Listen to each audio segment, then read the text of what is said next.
la la la. It's a musical. It's a musical kind of day to day here at Meet the Biz, and we've got somebody special who you all know. He is a composer, a producer, a director, a teacher, an actor. You know who he is. Alexander Tovar. Hello, my dear friend. Hello, David. Thank you for having me on here. And thank you for the nice build-up. That's very sweet.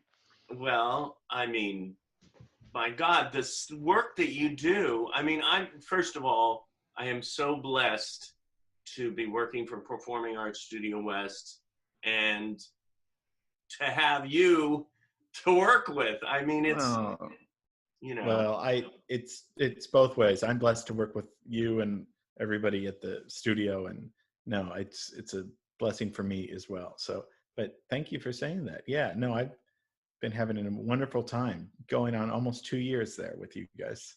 2 years? Yeah, in June. Yeah, I know. I still feel like I'm getting to know people and, you know, getting to know the ropes there, and if people still like me there, you know. Oh my God, people still like you. Like you.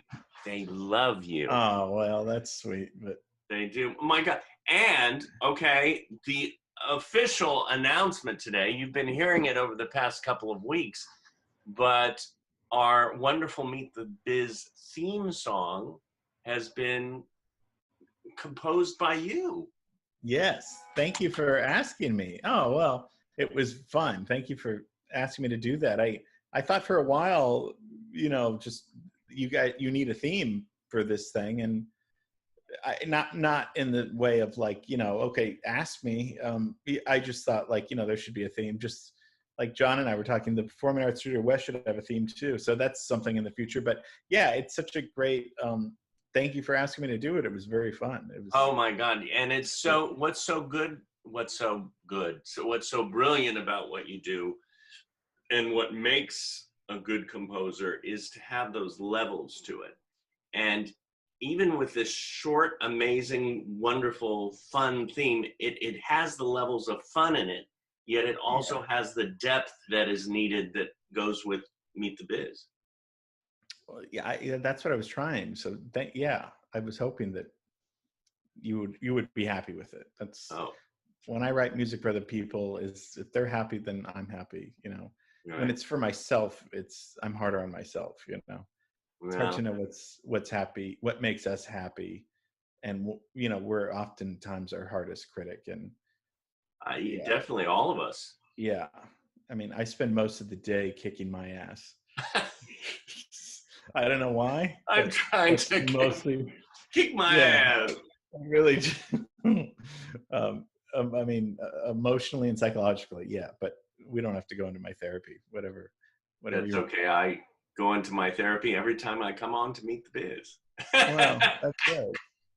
Sort of. Well, it's good. And you said something I didn't. I just told somebody this yesterday. It was very sweet. And when we first started doing these classes, you were like, you know, watching you do these, because you know, we're all kind of, this is all new for all of us, but it was very sweet that you were like, seeing you do your classes is really great, because you love the content so much, so we see how much you love it. And thank you for saying that. That made me feel much more at ease and a little bit more, oh, okay, like David, it was just a sweet thing. He's like, you were just like, we can see that you like talking about these things, and that makes the audience, or that makes me interested in because you're so engaged and like it. So that was a very nice compliment, and something that I still, you know, I don't know. If I feel like I'm not talking about something interesting, it's just like, well, I like it. And then David said that people can see that I like it, and then they'll in turn like it. So I don't know. Maybe. Well, it shows how much you enjoy what you're doing, and it comes across, and it makes us, it's something that, you know, not just students will get up every morning and watch, but it's like, let's turn on the Alexander Tovar show. Because it's like a mini documentary every day. Yeah. And it has, No, I'm learning a ton too. It's stuff that I've always been interested in, that I know a little bit about of, and then I dive deeper into, like, why do I like, and it makes me ask the question, do I like these things? Why do I? And I'm learning so much, you know, in the process of it. So if they're learning and I'm learning, it's a nice way to share. Right. You know, my mom said, because and she's been a teacher all of her life and an educator, and she's given me a lot of pointers and a lot of advice, and I'm like, well, when I get insecure and ask her stuff, she's just like, well, sharing is teaching is many times teaching is sharing. When, Yeah. so that's part of teaching is also sharing, not necessarily lecturing and telling you what to do or what to think, but sharing your thoughts with students or with anybody is a form of teaching. So Right. yeah. Yeah. Yeah. And yeah, I've noticed that even more doing these, because I'm just being myself and like you said, sharing what I like. Now you compose, you direct, you edit, you act. If I had to say, well, choose one, what would you say? Oh, compose. Like I'm a composer at heart. I was, when I was a little kid, I knew that that's what I wanted to do. How little? Um, you know, probably, um, probably 8 or 9, maybe. I had heard a lot of music in the house because my parents played a lot of music all the time. So I remember very vivid memories of, even before I could talk, of our beautiful house and the music that would be going on in the house, and taking it all in and knowing that, well, I didn't know that music was so a part of me, but as a kid and as 4 or 5 and 6, I have memories of listening to beautiful, wonderful music in the house, and just, it was just part of my language. Even before I knew the language, it was part of my emotional language, or something that this music, this classical music, this jazz music, or this musical music was so a part of my DNA and blood that it was, yeah, it was almost like before I could speak or something. It was ingrained in me. And I think when I had music lessons, probably around, which my dad taught me around 10, then I started, when I learned how to read and write music at an elementary level, then I wanted to be, and then I started reading books about composers in elementary school, about Mozart, about Tchaikovsky, and just learning about their, and I was just drawn into being a composer at a really young age for some reason. Nobody told me to. My parents just, all they did was just play wonderful music in the house. Right. And Do you remember, like, I remember the first movie I ever went to in a theater, which was Walt Disney's Peter Pan. oh, really? Oh, that's a great one. Yeah, I know, right? It's like, Yeah. you can fly. And that's why Yeah. I feel like I'm still a kid, I guess. But Yeah. what do you remember the first piece that hit you? Or, yeah, do you remember the first piece that you went, Oh, yeah. I mean, oh man, I should, first piece. Um, gee, it'll come? maybe, yeah, maybe it was, um,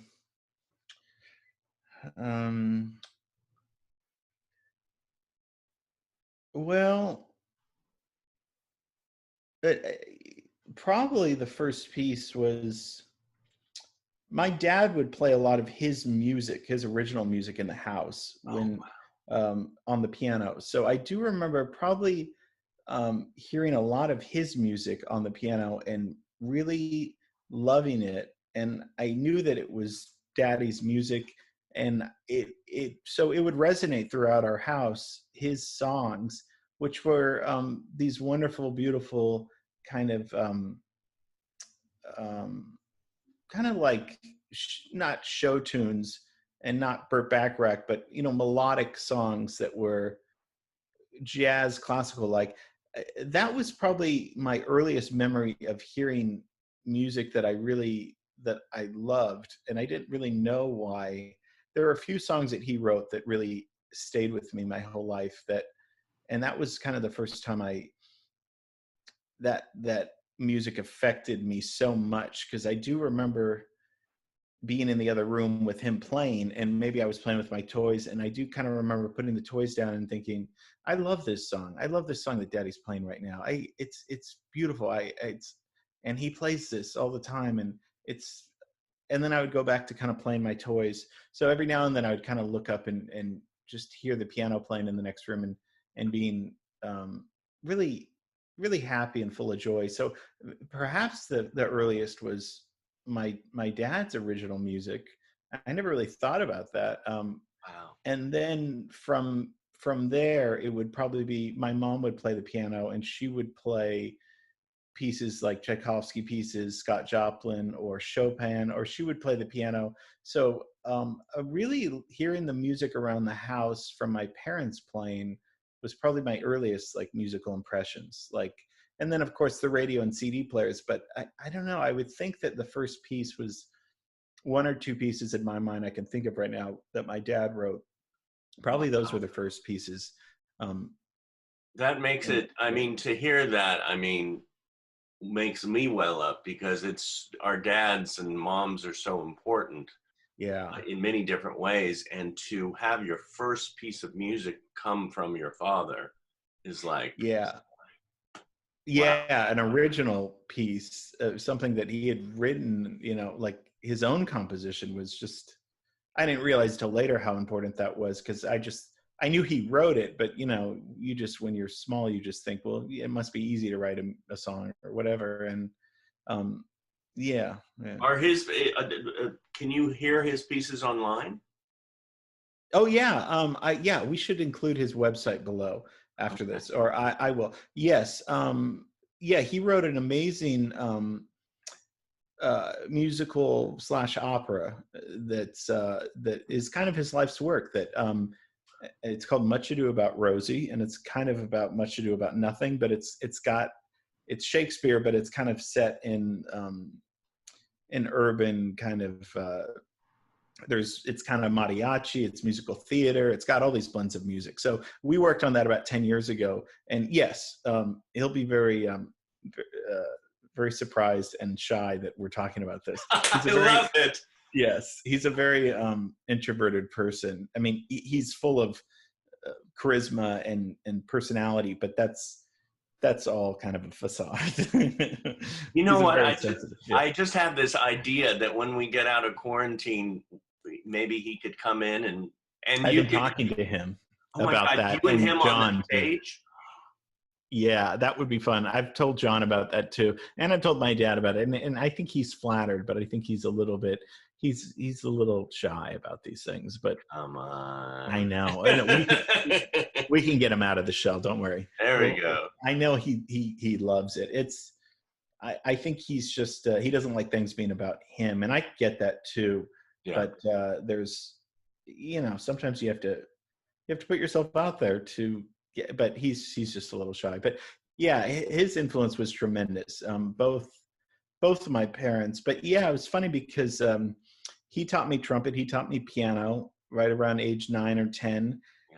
But it was more just like, you're going to have music lessons, just, the same with my sister and brother. There wasn't any pressure in the sense of you're going to be a composer, you're going to be a trumpet player. So people do ask, and that's a good question. Was there competition? Was there pressure? For some reason, I was lucky.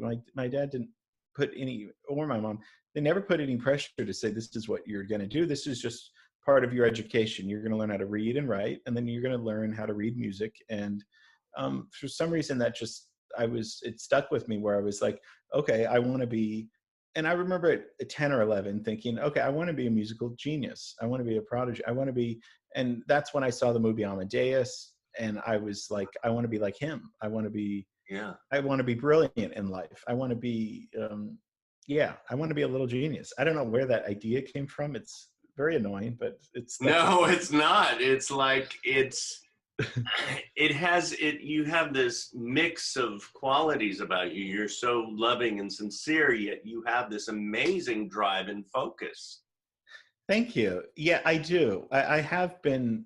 I've had severe discipline, and I don't know where that came from. It was just, yeah. I mean, I was, I didn't like going to school, but I was never unpopular. I was never. Yeah, I just have always been very dedicated and focused because, and I like having fun, but I always had this sense of there's a lot of work to get done here, Mhm. and not, and there's just, I don't want to waste time.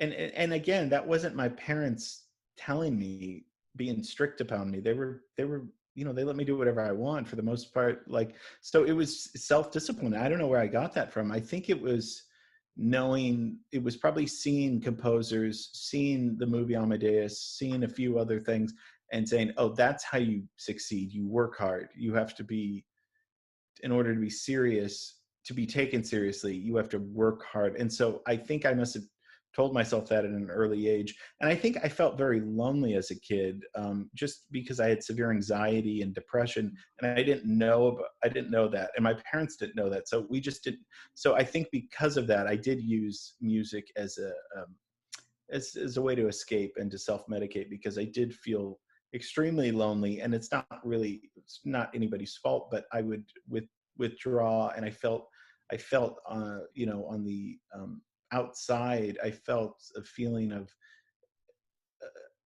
that's actually never gone away, of just, and I think all artists can relate to that, but a feeling of not feeling comfortable in the world, not understanding it, and perhaps art is the only way to make us feel better, whether it's our own art or turning on the radio or watching a movie and getting lost in that. It's a way to make some sense of this chaotic world or something. So Yeah. yeah, I Good. kind of withdrew into focusing on trying to learn as much as I could about music and about writing music and about writing an opera. And I wrote an opera for my dad when I was young, and for his birthday, and it was terrible, but it was ambitious. Oh, no. Yeah, but that's what you say, it was terrible. I bet it was No, brilliant. no, it was a nice little gift. I think I was probably trying to kiss ass or something. Well, I have to go back to, you say self-medicate with your music.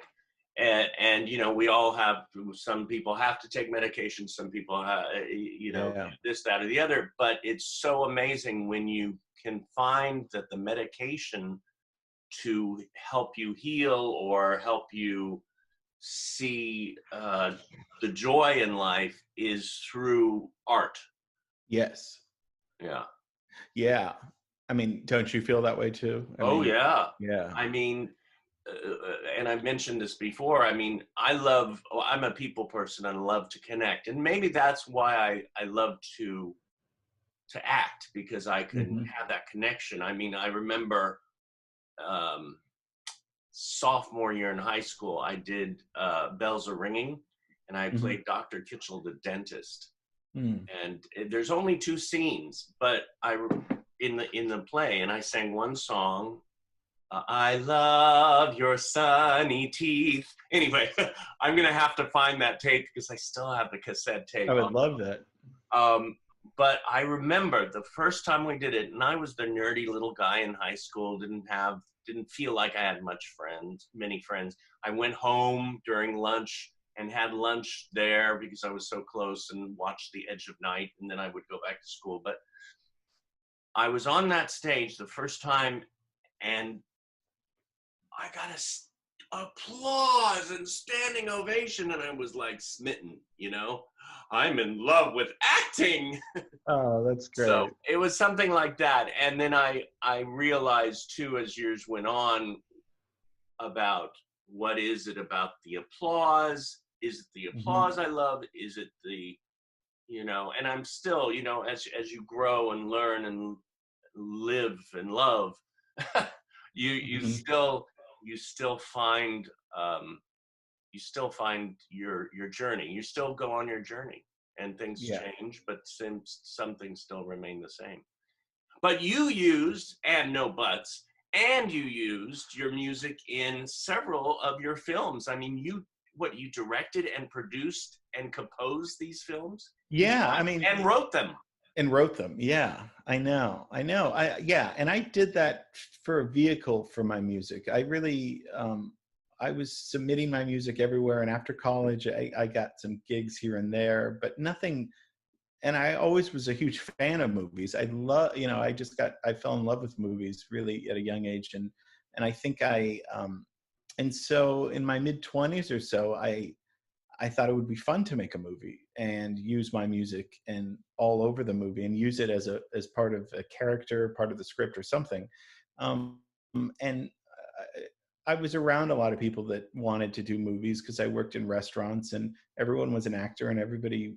And I was like, I'm gonna actually go out and do it. I have nothing to lose. I'm a composer, so I can always fall back on if this completely fails. I think I'm kind of funny. Maybe I could sit down and write some jokes or write some. Again, it was very just Well, you could see self-discipline. the influence too that Woody Allen had upon you.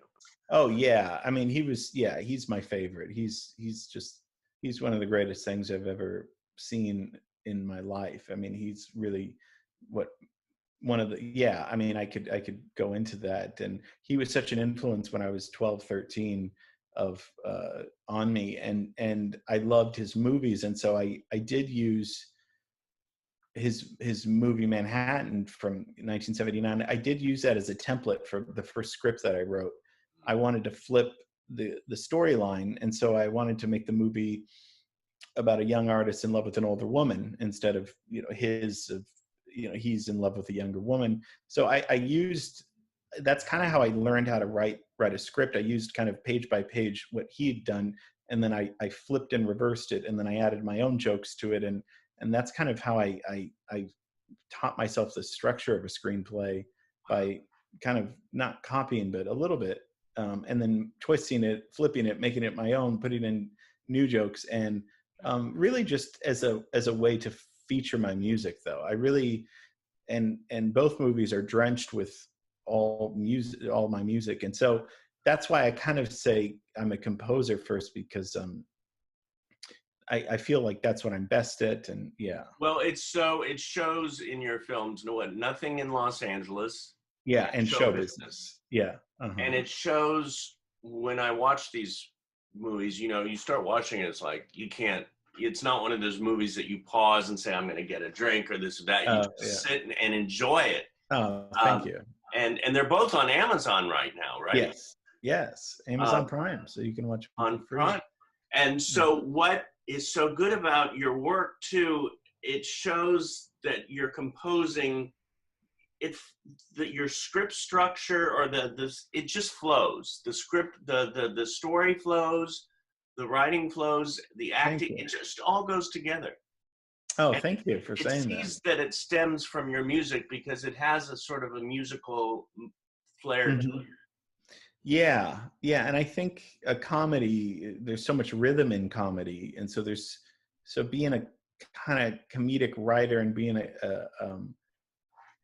I don't want to say comedic composer, although my music has a lot of humor in it, and it's not because I want to be funny, but it just naturally has a lot of humor in it. So maybe there are some juxtapositions with writing comedy and writing music, and having a rhythmic pace that's, I don't know how to explain it. And also knowing that I could edit the films and had complete kind of, but Rob Herring co-directed the first one with me. And so he was a really good buddy. And he really was very instrumental in helping me complete that film. So as were a lot of other people. So although I did those roles, I couldn't have done it without Rob, without Danny, with people. I can give you their names later, but I couldn't have done it a lot. So this was a group effort for sure. It was just kind of spearheaded initially by me, just because I don't know, I was really scared. But again, I think because I had faith in my music, I thought if this fails, if this doesn't work, that's okay. But I'm glad I did it. It changed my life in many ways, doing both of those movies. And I would love to do more if there's, and there's scripts. I have tons of scripts and tons of ideas, and I write scripts as I'm writing the music to the script. And so I'll take a break and write the music, and then take a break, and then go back and work on character development or whatever. So I don't know if any of it is good or if it makes sense, but I'm trying. Yeah, it does. It does. Listen, I mean, and what you're doing online with these workshops are amazing. I mean, like I said, each day is a documentary short.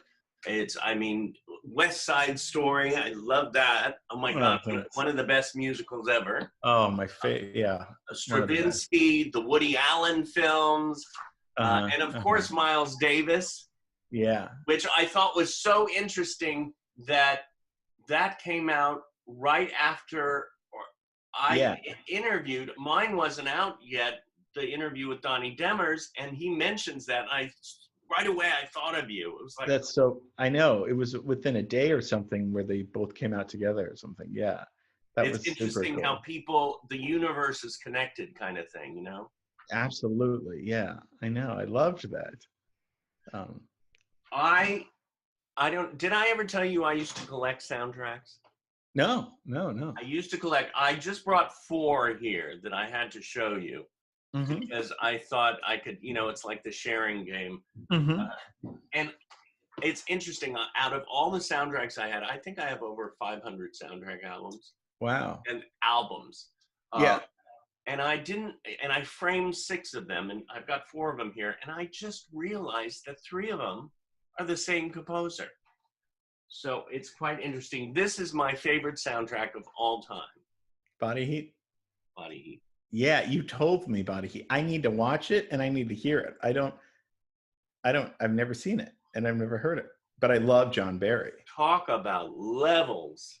Yeah. John Barry was my favorite, I have to say. Oh, great composer. He was great. That's beautiful.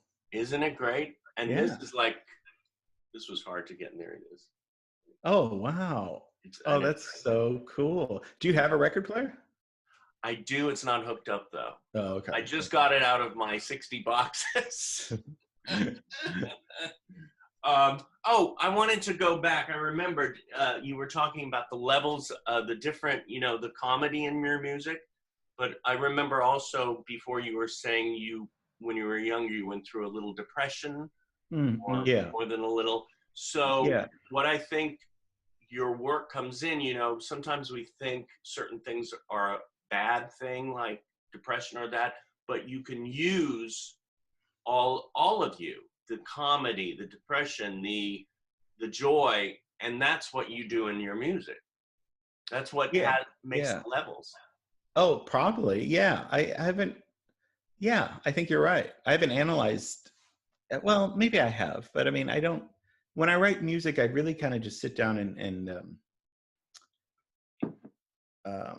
it comes out. It's almost like I try to remember something I've heard before. It's almost like recalling a memory, and it's like, oh wait, yeah, okay, that, not that I've heard it before, but it kind of comes like that instead of a feeling. Yeah, it's a feeling, and it's very intuitive, and it's that's why I think I write really quickly, for better or worse. But I don't dwell and think about it too much beforehand. It's mostly that's one of my problems sometimes with writing, because I know sometimes I've written before, not a lot, and I had a few friends say, God, you should write more, and I'm like, but I start to go, and then my mind sort of goes, David, so I rather than the focus. Sometimes I focus and just do it. It's like when I'm in the moment, it flows, but it's hard. What's the next one? Oh, okay. I know that movie, but I've never seen that. Oh, isn't that great? Oh, yeah. Is that John Barry too? That's John Barry too. Wow. Catherine? Yeah, Katharine Hepburn? Katharine Hepburn was amazing. I should see that. I think my mom really likes that movie. What kind of spindly, rickety-witted, milky, semi-witted, wizened, dim-eyed, gammy-handed, limpy line of things will you get? We do you to care. Oh my God. A lot of these movies, like this one, my brother introduced me to, and we would, every time I would go visit him, we would watch it and we would say the lines with the movie. It was great. Oh, wow. Oh, cool.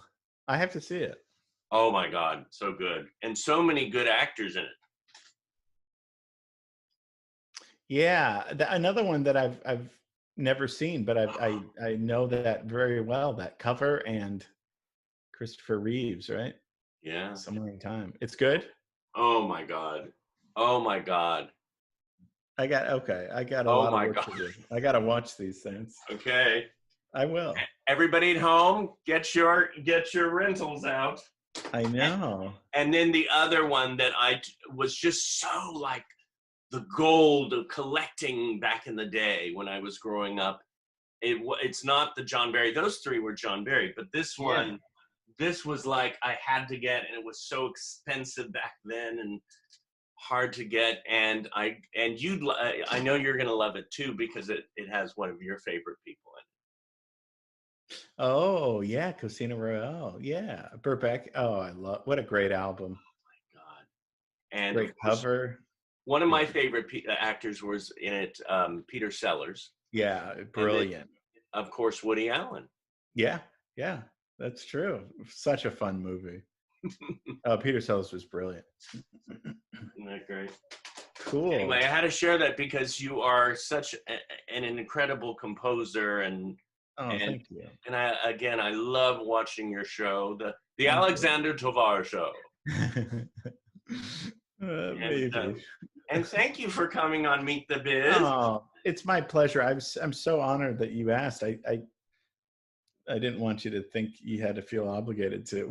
Thank you so much. I mean, feel obligated. My God, it's like a joy. It's like an honor. So sweet. That is so sweet of you.